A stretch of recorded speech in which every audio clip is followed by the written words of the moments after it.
ધારીના નબાપરા વિસ્તારમાં દીપડાનો આતંક, સ્થાનિકોમાં ભય. નમસ્કાર, ગુજરાત 24 ન્યૂઝમાં આપનું સ્વાગત છે. જોઈએ આજના મહત્વના સમાચાર.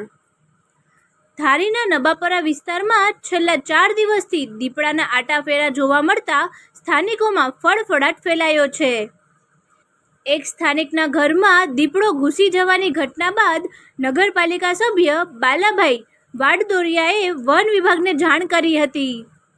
વન વિભાગે પાંજરું ગોઠવ્યું હોવા છતાં દીપડો પકડાયો નથી.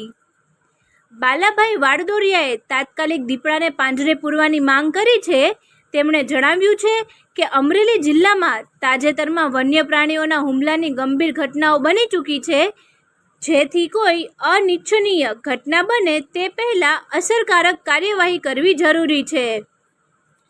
ફરી મળીશું નવા સમાચાર સાથે. ત્યાં સુધી જોતા રહો ગુજરાત 24 ન્યૂઝ.